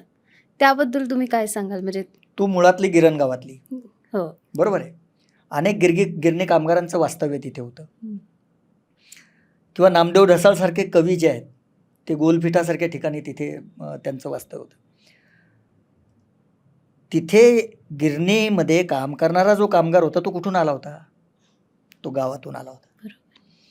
त्यांनी काय पाहिलं गावामध्ये, की जो संस्कार त्यांनी गावात पाहिला तो त्याला इथे मुंबईत भेटणार होता का? तो गिरणगावात भेटत होता. गिरणगाव हे मुंबईतलं मराठी माणसाचं सगळ्यात मोठं केंद्रस्थान. त्यामुळं गद आंबेकर मार्गापासून, परळपासून ते गिरगावापर्यंत ही सगळी मोठी मराठी माणसाची चाळची चाळ तिथे राहत होती. आणि त्यातमध्ये एक दुसऱ्याच्या भावना गुंतलेल्या होत्या. तुमच्यासारख्या मेट्रोपॉलिटन सिटीमध्ये राहणाऱ्या मुलांना ही खेडूतांची, ग्रामीण लोकांची, नाहिरे लोकांची कला आहे. आणि हे जे आहे हे चकचकीत छान वगैरे, हे पांढरपेशा समाजाचं आहे. हा जो तुमच्या डोक्यामध्ये जो भ्रम निर्माण झालेला आहे, तो भ्रम म्हणजे संस्काराचा अभाव. तुमच्यावर जर कधी संस्कार टाकले गेले असते, संस्कार इन द सेन्स बेशिस्त आहेस असं नाही म्हणायचं मला, पण बाबा ही जी कला आहे, ही ग्रामीण कला जरी असली तरी ती संस्कारित कला आहे. तो कुठला संस्कार आहे? तो विधीचा संस्कार आहे. का गणपती बसवला जातो? म्हणजे आज परळमध्ये लालबागचा राजा बसतो ना, का लोक त्याला बसतात? लालबागचा राजा हा आपल्याला पावतो. मोठे मोठे सेलिब्रिटी, मोठे मोठे मंत्री, मिनिस्टर, परदेशातली लोक, मायकल जॅक्सनसारखा माणूस तिथे येऊन डोकं टेकून गेलेला आहे. हा मराठी संस्कार तिथे रुजल्या गिरगावामध्ये किंवा मुंबईमध्ये. इवन मुंबई ही कोळ्यांची, धिवरांची, आणि म्हणून ही मुंबई महाराष्ट्रापासून कोणी तोडू नये, ती मराठी लोकांची असली पाहिजे आणि ती असणार आहे. हा चंद्रसूर्य जोपर्यंत आहे तोपर्यंत मराठी भाषेचा अस्मिता आणि मराठी माणसांची अस्मिता आणि मराठीयांची मुंबई अशी ती असणार आहे. म्हणून तो जो संस्कार आहे तो संस्कार जपणं खूप गरजेचं आहे. तो ग्रामीण लोकांचा नाही आहे. मग का तुम्ही घरामध्ये गणपती बसवता मुंबईला? बरोबर आहे. गणपती तर ग्रामीण लोकांचा आहे ना? नाही, गणपती हा सर्वांचा आहे. तो सर्वसमावेशक आहे. तो गणांचा देव आहे. तो वक्रतुंड आहे. तो तुंदिल तनू आहे. किती उपाध्या आहेत गणपतीला, इवन देवी. पण माझं तुमच्यासारख्या महिलांना विनंती आहे, गर्ल्स, म्हणजे बॉईजचा टॉक आहे पण गर्ल्सचा सुद्धा ह्याच्यासाठी आहे की आपण जसे जसे आता जागतिक पाश्चिमात्य संस्कृतीचं अनुकरण करायला लागलो तसे देव भोळे व्हायला लागलो. तर अनवाणी पायाने 9 दिवस आपण देवीची पूजा करायची आहे. आणि म्हणजे घटस्थापनेच्या वेळेला गरब्यात नाचायचं आहे. पण त्या 9 दिवस अनवाणी पायाने पूजा करत असताना, गरब्यात नाचत असताना, नवरात्रामध्ये 9 दिवस प्रत्येकी रोज एक जर झाड लावलं तर किती मोठा अवेअरनेस होईल. आपल्याला प्राणवायू मिळेल. म्हणजे कोविडचा बापही आला तरी आपल्याला कोणी मारू शकणार नाही. का लोक कृत्रिम प्राणवायूनुसार शिवाय गेली ना आपली, तर झाडं जर लावली असती, कारण आजकाल सगळीकडे सिमेंट कॉन्क्रीटची जंगलं झाली आहेत, झाडं जर तुम्ही लावली असती तर आपल्याला श्वास मिळाला असता. अशा पद्धतीच्या ज्या व्याधी येतात, कोविडसारखे जे रोग येतात, अशा याच्यावरती आपल्याला मात करता आली असती. म्हणून हे सगळं सायन्स शिकायला पाहिजे नवीन युगातल्या पिढीने, असं मला वाटतं. बरोबर. आणि हे आम्ही शिकवतो तिथे विद्यार्थ्यांना. बरोबर. परंपरा, समता, परिवर्तनवाद आणि सामना करायचा आहे तुम्हाला आजच्या काळातल्या लोकांचा. तेव्हा क्राऊड येतो, हजारोच्या संख्येने नाटक पाहतो, ते लोककलेशी संबंधित असलेलं, ते लोककलेवरचे कार्यक्रम पाहतो. कुठले कार्यक्रम पाहतो म्हणजे मला कळलं. लोककलेचे आता जे काही थिएटरमध्ये बुक माय शो वरती हाऊसफुल म्हणजे झाले आताचे कार्यक्रम, आता जे चाललेत ते त्या लोककला नाही आहेत मुळामध्ये, परंतु लोककलेचा बाज घेऊन ते लोकांच्या समोर आलेत ना. आता नवीन लोकांनी त्याला ॲप्रिशिएट केलंय. बरोबर. का नाहीये तसं तुम्ही म्हणताय? म्हणजे याचमुळे की ते जे ऑलरेडी एस्टॅब्लिश झाले, जे प्रसिद्ध झाले, देवीचं गाणं बघा, मी काय म्हणतो, देवीचं जे गाणं आहे ते गाणं आणि देवीची आराधना करणं या 2 गोष्टी वेगळ्या आहेत का नाही? म्हणजे पारंपरिक गीत हे गाणं आणि पारंपरिक गीताचा साज चढवून लोकांसमोर गाणं, म्हणजे एक असतं पारंपरिक लोकगीत आणि दुसरं असतं पारंपरिक लोकप्रिय गीत. तर आत्ता जी पिढी जे करतायत सगळे शोज, ही प्रिय गीतं आहेत, पारंपरिक गीतं नाही. म्हणून मी तसं बोललो. बरोबर. लोककलेमध्ये पूर्णतः भीमगीतांचं कॉन्ट्रीब्युशन कसं आहे आणि किती आहे, मला जाणून घ्यायला आवडेल. बघा, भीमगीतं ही लोकगायकीवरूनच आलेली आहे. बरोबर आहे. म्हणजे देवींच्या चालीचे गीतं, म्हणजे आता समजा एखादं देवीचं गाणं आहे, जे यल्लम्माचं गाणं आहे समजा, तिथे भीमाच्या गाण्याची जोड दिली आहे की सोन्याचं पानदान हळदी कुंकानं घाशीन माझ्या भीमाचा प्रसाद. प्रसाद म्हणजे काय? विचारांचा प्रसाद. माझ्या बाबाचा प्रसाद उभ्या गलीन वाटीन ना ग बाई, शिका, संघटित व्हा आणि संघर्ष करा. हा संदेश त्याच्यातून ती बाई देते आहे. किंवा वामनदादा कर्डक. वामनदादांनी तर अनेक गीतं लिहिली. वाणीत भीमा आहे, करणीत भीमा असता, हां, भीमा तुझ्या मताचे जर 5 लोक असते वगैरे. म्हणजे वेगळ्या पद्धतीने भीमगीत आलं, पण भीमगीताची धाटणी ही लोकगीताच्या चालीवरती होती. बरोबर. आणि म्हणून आमचे चुलते सुद्धा जेव्हा महाडच्या चौदार तळ्याचं पाणीप्राशन आंदोलन झालं, त्या पाणीप्राशन आंदोलनावरती सुद्धा आमच्या पूर्वजांनी गाणी केलेली आहेत. की ते म्हणतात, आली गोळी छातीवर घेईन मी, पाणी चौदार तळ्याचं पेईन मी, आणली बाबाने झारी भरून, नाही प्याले ते पाणी दुरून. म्हणजे जिथे जनावरांना पाणी प्यायला मुभा होती पण माणसांना नव्हती.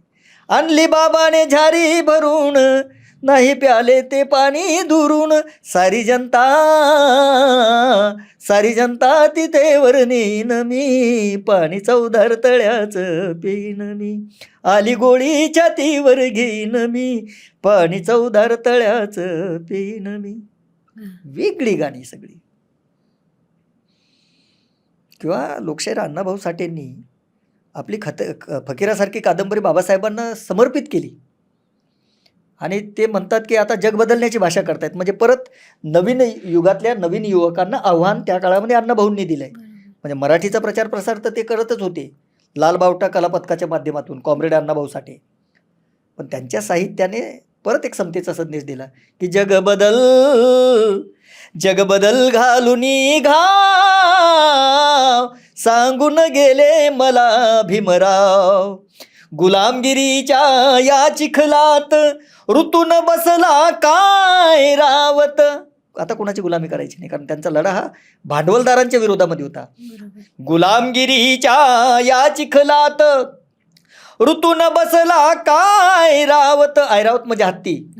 अंग झाडूनी निघ बाहेरी, अंग झाडूनी निघ बाहेरी, घे बिनीवरती धाव, सांगून गेले मला भीमराव, जग बदल घालून घाव, सांगून गेले मला भीमराव.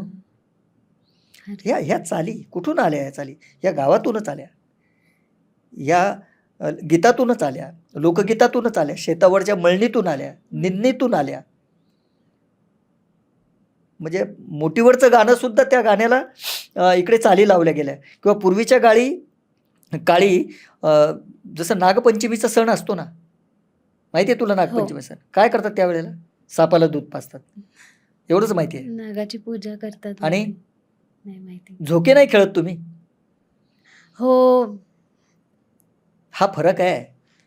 आणि तेवढ्याच वेळात त्या बायकांना अलीबाई वर्षाची पंचमी, अलीबाई वर्षाची पंचमी, नांगरून वखरून जमीन तयार केली, नांगरून वखरून जमीन तयार केली, उद्या ग येईल बंधू माझा, मला गनियाला माहेर पायाला ग. किती ओढ तिला त्याच्यामध्ये होती. ह्या ज्या चाली आहेत ह्या डायरेक्ट लोकांच्या मनाला भेटणाऱ्या होत्या. आणि म्हणून आंबेडकरी गीतांमध्ये ज्या चाली आल्या की एक छान वामनदादांचं गाणं आहे की दे रे दे बंधुर, अरे बंधुर शिपाया तू दे रे दे रुपया. पूर्वी काय म्हणायचे? अरे चोळीच्या खणाला दिवाळी सणाला. वामनदादा काय म्हणायला लागले? बंधुर शिपाया तू दे रुपया, चोळीच्या सणाला भीम जयंती सणाला. डायरेक्ट लोकांच्या मनाला जाऊन भिडणारी जी लोकगीतं आहेत, पण ती प्रबोधनकारी आहेत. हा प्रकार आंबेडकरी गीतांमध्ये किंवा एकंदरीतच चळवळींच्या गाण्यांमध्ये आला. लोककला नष्ट झाली तर समाजाचं किती लेवलवरती नुकसान होईल? लोककला नष्ट होणार नाही हे आधी तू लिहून घे. जोपर्यंत आपल्या डोळ्यातल्या आसवांची चव ही खारट आहे आणि आईच्या दुधाची चव ही मधुर आहे, हे जितकं चिरतरुण राहणार आहे तिथपर्यंत लोककला ह्या चिरतरुण राहणार आहे. हे माझ्याकडून लिहून घे. त्या बदलतील काळानुसार, पण लोककला ही लोककलाच असेल. तिचं मूळ जे लोकांमध्ये आहे, कारण लोकांनी लोकांसाठी लोकांकरवी लोकांकडून करून घेतलेली कला म्हणजे लोककला आहे. बरोबर. ज्याच्यामध्ये समूह मनाचं गीत, नृत्य, नाट्य, अभिनय या सगळ्या गोष्टी आविष्कृत होतात. त्या म्हणजे लोककला आहे. बरोबर. मग त्याचा तुम्ही उपयोग सिनेमांसाठी करून घ्या, नाटकांसाठी करून घ्या किंवा प्रबोधनांसाठी करून घ्या. म्हणजे आजही तुम्ही वारीमध्ये चालले असताना तुम्हाला अनेक गीतं ऐकायला मिळतात है ना. वारी हा वेगळा विषय आहे बोलण्यासारखा. ज्या ज्या सिनेमांमध्ये मी गातो ते लोककलाच गातो ना. एक भारुड आहे, त्या भारुडामध्ये शेजारणीला म्हणते की बाई या शेजारणीनं बरं नाही केलं ग, मला पंढरीला नेलं. या शेजारणीनं बरं नाही केलं ग बया, आणि मला पंढरीला नेलं ग बया. बघ, आजच्या काळातली बॉईज लोकांना लोककला कशी आवडेल. भल्या सकाळी उठली टोळी जगभर फिरतीया, राईचा पर्वत चिरगुट चिंदीन हातभर करतीया. झालं काय बाय, झालं काय बाय, अगं बाय बाय बाय, नेलं साठवलेलं गाठोड बया, झालं पब्लिकचं ग वाटोळ बया.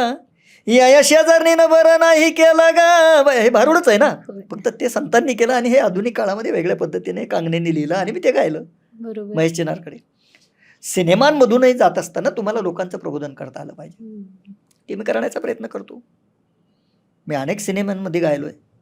रौंदळसारखा सिनेमा पाठीमागे आला, त्या सिनेमात भलरी गायलो मी. आता भलरी एकच गाणं जे आहे की त्याच्यावर भलगरी दादा भलगरी होड्या चालल्या रानात, हे वेगळ्या पद्धतीचं भलरी आलं. ते लोकांना आवडलं. मी वर्षातून एखादं गाणं, एखादा सिनेमा करतो, पण माझं गाणं हिट होतं है ना. कारण ती म्हणजे जेनझीजच्या आत्ताच्या पिढीच्या टर्मिनॉलॉजीजमध्ये असं आहे की ओजी म्हणजे जे ओरिजिनल आहे ते ओरिजिनलच राहणार आहे. ते कितीही तुम्ही काहीही त्याचं हे करा, पण ते त्याला मरण नाहीये. तर तुम्ही जे म्हणालात ते खरंय. म्हणजे अगदी आपली मराठी लोककला जी आहे ती बॉलिवूड पर्यंत मी पोचवली ना. लोक गातात, मला ॲप्रिशिएट करतात, मला बोलवतात, माझ्याकडून गाऊन घेतात. शंकर महादेवन जी असतील, हरिहरन असेल, AR रहमान असतील, शिवामणी असतील, यांच्याबरोबर मला काम करण्याची संधी मिळते. ती माझ्या मराठी अस्मितेसाठी, मराठी भाषेसाठी. किंवा बाजीराव मस्तानीसारख्या सिनेमामध्ये मी गायलो, त्याचं फलितच ते आहे. म्हणून मला तिथे बोलवलं. पण मी म्हणालो की बाबा हे आमच्या मराठीचं जे परंपरेची मोडतोड तुम्ही करू नका. तुम्हाला काय हिंदीत गायचं तुम्ही ते पुढे करा. मग श्रेया गायली है ना. तोपर्यंत तर मी लिहून बसलो होतो. ते तमाशातलं गाणं होतं, गाऊयात ते. हो प्लीज. नभतुनी आली अप्सरा, हे नभतुनी आली अप्सरा, अशी सुंदर साज सजवून आली आली आली आली ग आली. केसामध्ये माळला गजरा, लोकांच्या नजरा खिळल्या तिच्यावर. आली ग आली दुनियाची प्यारी तू, आगनारी हरणी ग, आगनारी सुंदरा. आली ग आली महाराणी ग आली, जिजीर जिजीर जी नजर जो तेरी लागे, मैं दीवानी हो गई, मैं दीवानी, हा दीवानी मस्तानी हो गई. लोकांना वेळ लागलं, तुमच्या सगळे जिंजी त्याच्यावर नाचतात आता हे ना. हे प्युअर आहे खरं. म्हणजे या कार्यक्रमाची सुरुवात जशी आपण गणेशाच्या वंदनेने केली, तशी या कार्यक्रमाची भैरवी सुद्धा झाली पाहिजे. म्हणून आपण ह्याचा जो शेवट आहे तो भैरवीने करूयात. चालेल. आम्ही बिघडलो तुम्ही बिघडाना, म्हणजे बिघडू नका बरं का. आम्ही म्हणजे आम्ही पण घडलो, तुम्ही पण घडाना. आम्ही बिघडलो तुम्ही बिघडाना, आम्ही बिघडलो तुम्ही बिघडाना. विठ्ठलाच्या संगे तू का बिघडला, विठ्ठलाच्या संगे संगे तू का बिघडला. जो जो बिघडला तो विठ्ठलशी झाला, जो जो बिघडला तो विठ्ठलशी झाला. आम्ही बिघडलो तुम्ही बिघडाना, आम्ही बिघडलो तुम्ही बिघडाना, आम्ही बिघडलो तुम्ही बिघडाना.